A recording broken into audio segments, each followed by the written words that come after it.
एक बूढ़ा व्यक्ति था, उसका एक बेटा था और एक घोड़ा था। इसके अलावा और कोई नहीं था। घोड़ा अस्तबल में बना रहता था, बहुत सुंदर था, बूढ़े को बहुत प्रिय था, सेवा करता था। और बेटा भी बूढ़े की बात मानता था, आज्ञाकारी था, इसलिए वो भी पिता के लिए प्रिय था और जीवन चल रहा था। एक दिन ऐसा हुआ कि किसी की नजर पड़ गई होगी, अच्छी चीज है तो सबकी नजर में आती है, तो घोड़ा चोरी चला गया।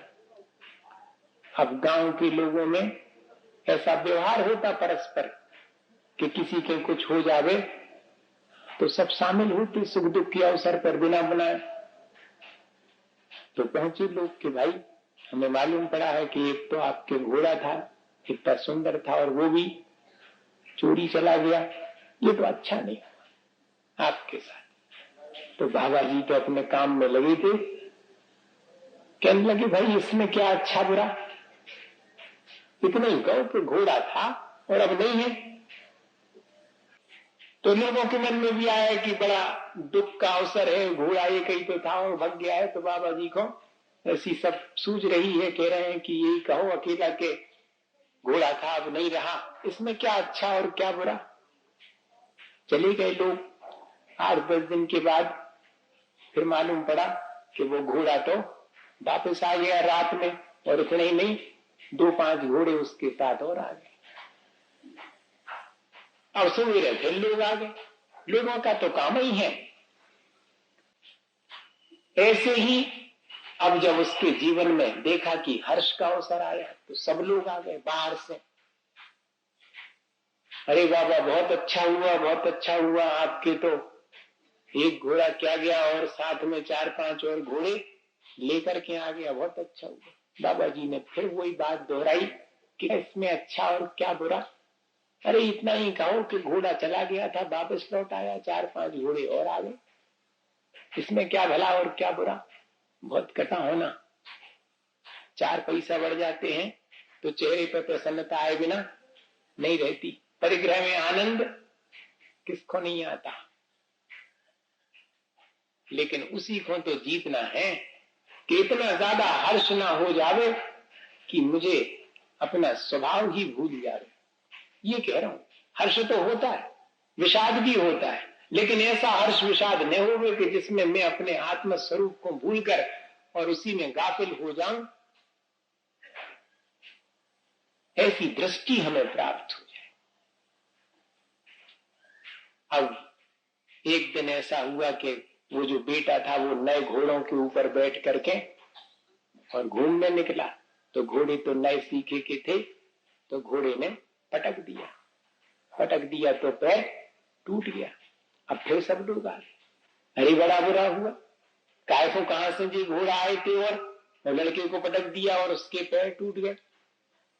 अब लो थोड़ी देर पहले घोड़ा अच्छे आ गए थे, अब कह रहे कि बुरा हुआ। ऐसा ही चलता रहता। जिस चीज में क्षण भर पहले ठीक मालूम पड़ता है, अगले क्षण वही चीज दुखदाई मालूम पड़ने लगती है। सो चीज बाहर में सुखदाई दुखदाई नहीं है, मेरे साता कर्म का उदय है। सो मुझे सुख दुख का अनुभव होता है, मैं उसमें हर्ष विषाद करता हूं और पुनः जो है अपना संसार बढ़ा लेता हूं। इतना सा गुणा भाव है। और ये दृष्टि प्राप्त हो जाए अगर अपन को, तो अपन उसमें सावधान रह करके समता भाव रख करके भी अपना जीवन जी सकते हैं। जिसको दृष्टि प्राप्त हो जाती है वो इस हर्ष विषाद से उतना ही दूर हट जाता है, बस इतना ही है। इसलिए महत्वपूर्ण है ये दृष्टि प्राप्त होना, ये सम्यक दर्शन इसलिए महत्वपूर्ण है। अब ऐसा हुआ कि पैर में तो 1-2 महीने लग गए ठीक होने में, पैर तो ठीक ही नहीं हुआ, प्लास्टर बना हुआ है। उतने में जो है बाजू वाले राज्य ने, जिस राज्य में ये बूढ़ा रहता था, उस पर आक्रमण कर दिया।